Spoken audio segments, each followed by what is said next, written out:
आप सभी। मुझे आशा है आप सभी अच्छे और प्रसन्न होंगे। चलिए आज हम पढ़ते हैं पाठ 5, दान का हिसाब। करते हैं इस पाठ की शुरुआत। प्रजा राजा के अधीन होती है। दुख और परेशानियों में राजा को अपनी प्रजा के प्रति उत्तरदायित्व को सहर्ष निभाना चाहिए। यदि एक राजा अकाल पड़ने पर धन होने के बावजूद भी अपनी प्रजा की सहायता ना करे और एक सन्यासी को दान में हजारों रुपए देने की अनुमति दे दे, तो यह उस राजा की विचारहीनता का द्योतक है। प्रस्तुत कहानी में ऐसे ही राजा की विचारहीनता को दर्शाया गया है। चलिए बच्चे पढ़ते हैं इस कहानी को। एक राजा था। यूं तो राजा जी महंगे कपड़े पहनकर हजारों रुपए खर्च करते, परंतु दान के वक्त उनकी मुट्ठी बंद हो जाती, एक अठन्नी तक हाथ से नहीं छूटती थी।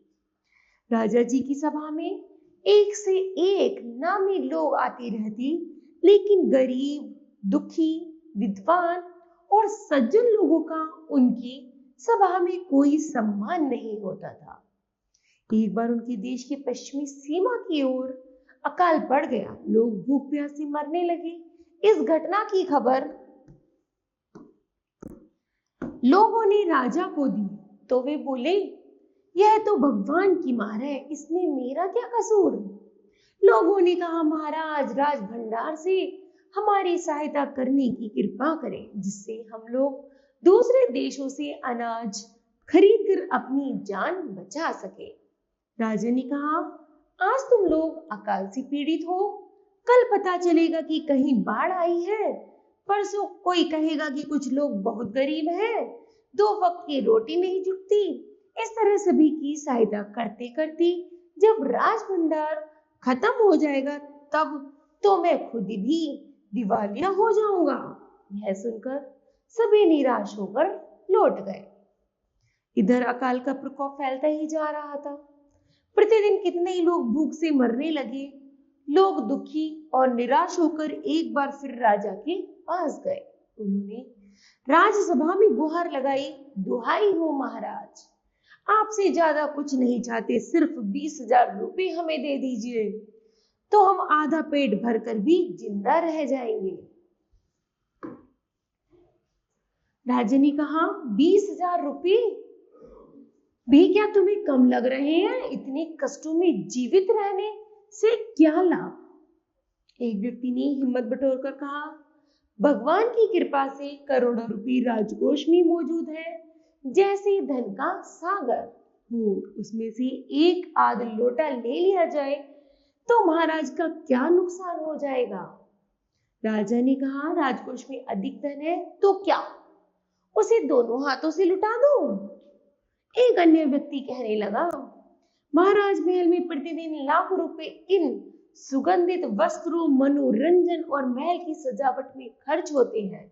यदि इन रुपयों में से थोड़ा सा धन जरूरतमंदों को मिल जाए तो उन दुखियों की जान बच जाएगी। यह सुनकर राजा क्रोधित हो गए और गुस्से से बोले, खुद भिखारी होकर मुझे उपदेश दे रहे हो। मेरा रुपया है, मैं चाहे उसे उबाल कर खाऊं, चाहे तल कर खाऊं, मेरी मर्जी। अगर तुम इसी तरह बकवास करोगे तो मुश्किल में पड़ जाओगे, इसलिए यहां से दफा हो जाओ। राजा का क्रोध देखकर लोग वहां से भाग खड़े हुए। राजा हंसते हुए बोले, छोटे मुंह बड़ी बात, अगर 200-400 रुपए की बात होती तो एक बार को सोच भी सकता था, पहरेदारों की खुराक कम कर देता, मगर 100-200 से इन लोगों का पेट नहीं भरेगा। पूरे 20,000 मांग बैठे।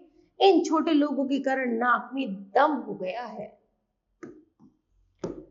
यह सुनकर वहां उपस्थित लोग हू हा कहकर चुप बैठे रहे। मन ही मन उन्होंने भी सोचा, राजा ने यह ठीक नहीं किया। जरूरतमंदों की सहायता करना तो राजा का कर्तव्य बनता है। 3-4 दिनों के बाद की बात है, एक बूढ़ा सन्यासी राजसभा में आया। उसने राजा को आशीर्वाद देते हुए कहा, दाता कर्ण महाराज, बड़ी दूर से आपकी ख्याति सुनकर आया हूं, सन्यासी की इच्छा भी पूरी कर दें। उसकी प्रशंसा सुनकर राजा बोला, जरा पता तो चले तुम्हें क्या चाहिए। यदि थोड़ा कम मांगा तो शायद मिल भी जाए। सन्यासी ने कहा, मैं तो सन्यासी हूँ, मैं अधिक धन का क्या करूंगा। मैं राजकोष से 18 दिन तक बहुत मामूली भिक्षा प्रतिदिन लेना चाहता हूँ। मेरी भिक्षा लेने का नियम इस प्रकार है, मैं पहले दिन जो लेता हूँ दूसरे दिन उसका दुगना लेता हूँ, फिर तीसरे दिन उसका दुगना, चौथे दिन तीसरे दिन का दुगना लेता हूँ। इसी तरह से प्रतिदिन लेता जाता हूँ। भिक्षा लेने से मेरा यही तरीका है। राजा बोला, तरीका तो समझ गया, पर पहले दिन कितना लेंगे, यही असली बात है। 2-4 रुपयों में पेट भर जाए तो अच्छी बात है, मगर एकदम से 2500 मांगने लगे तब तो 18 दिन में काफी बड़ी रकम हो जाएगी। सन्यासी ने हंसते हुए कहा, महाराज मैं लोभी नहीं हूं, आज मुझे 1 रुपया दे दीजिए, फिर 20 दिनों तक दुगनी करके देते रहने का हुक्म दे दीजिए।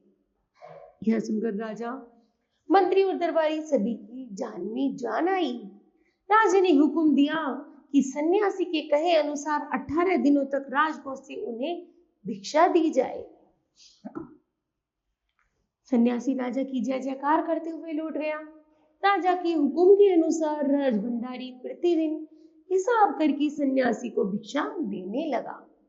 इस तरह 3 दिन बीते, 10 दिन बीते, 2 सप्ताह तक भिक्षा देने के बाद राजभंडारी ने हिसाब करके देखा कि दान में से काफी धन निकाला जा रहा है। यह देखकर उसे कुछ उलझन महसूस हुई। महाराज तो कभी किसी को इतना दान नहीं देते थे। उन्होंने यह बात मंत्री को बताई। मंत्री ने कुछ सोचते हुए कहा, सही में यह बात तो पहले ध्यान में ही नहीं आई थी, मगर अब कोई उपाय भी नहीं है। महाराज का हुक्म बदला नहीं जा सकता। इसके बाद फिर कुछ दिन बीते। भंडारी फिर बढ़ाता हुआ मंत्री के पास हिसाब लेकर पहुंचा।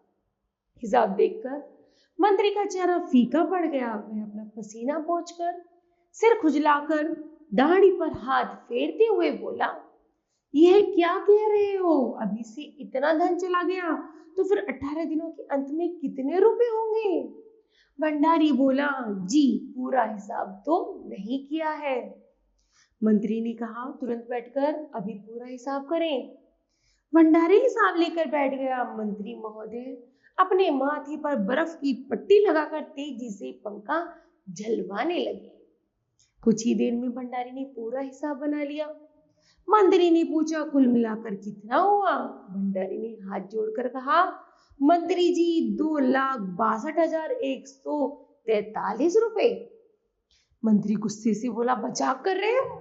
यदि सन्यासी को इतने रुपए दे दिए जाए तो राजकोष खाली हो जाएगा। भंडारी ने कहा, मजाक क्यों करूंगा, आप स्वयं हिसाब देख लीजिए। यह कहकर उसने हिसाब की पर्ची मंत्री जी को दे दी। हिसाब देखकर मंत्री जी को चक्कर आ गए। सभी ने मिलकर उन्हें संभाला और राजा जी के पास ले गए।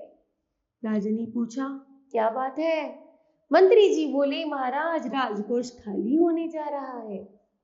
राजा ने पूछा, कैसे? मंत्री जी बोले, महाराज आपने सन्यासी को भिक्षा देने का हुक्म दिया था, मगर अब पता चला है कि उन्होंने इस तरह राजकोष से करीब 2.5 लाख रुपए झटकने का उपाय कर लिया है।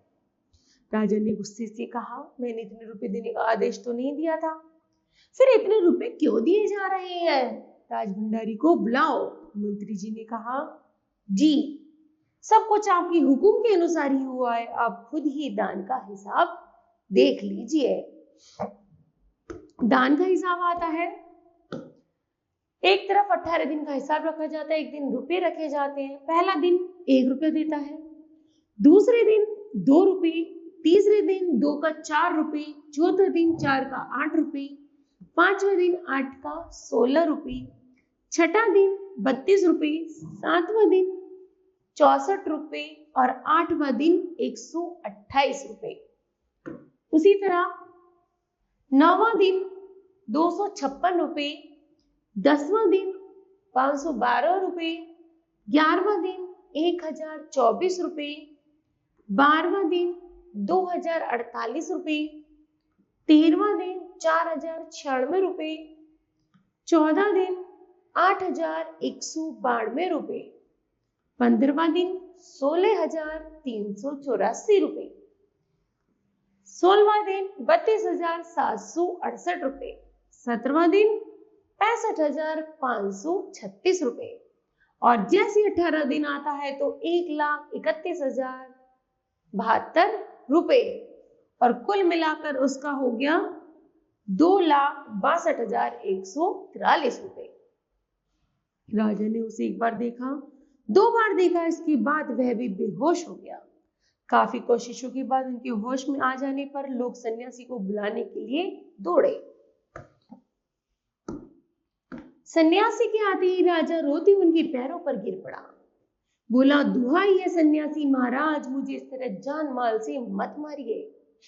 जैसा भी हो एक समझौता करके मुझे वजन से मुक्त कर दीजिए। अगर आपको 18 दिन तक भिक्षा दी गई तो राजकोष खाली हो जाएगा। फिर राजकोष कैसे चलेगा? सन्यासी ने गंभीर होकर कहा, इस राज्य में लोग अकाल से मर रहे हैं, मुझे उनके लिए केवल 60,000 रुपए चाहिए। वे रुपए मिलते ही मैं समझूंगा कि मुझे मेरी पूरी भिक्षा मिल गई। राजा ने कहा, परंतु उस दिन एक आदमी ने मुझे कहा था कि लोगों के लिए 20,000 रुपए ही बहुत होंगे। सन्यासी ने कहा, मगर आज मैं कहता हूं कि 60,000 रुपए से एक पैसा कम नहीं लूंगा। राजा गिड़गिड़ाया, मंत्री गिड़गिड़ाए, सभी गिड़गिड़ाए, मगर सन्यासी अपने वचन पर डटा रहा। आखिरकार लाचार होकर राजकोष से 60,000 रुपए सन्यासी को देने के बाद राजा की जान बची। पूरे देश में खबर फैल गई कि अकाल के कारण राजकोष से 60,000 रुपए राहत में दिए गए हैं। सभी ने कहा, हमारे महाराज कर्ण जैसे ही दानी हैं। तो बताओ बच्चों, आपने क्या सीखा? हमें महाराज कर्ण जो एक सबसे बड़े ज्ञानी थे उनकी तरह बनने चाहिए, ना कि इस राजा की तरह। ठीक है, और अपनी विपत्ति के समय सूझबूझ से कार्य करना चाहिए। ठीक है, मुझे आशा है बच्चों यह पाठ आपको समझ आया होगा। धन्यवाद।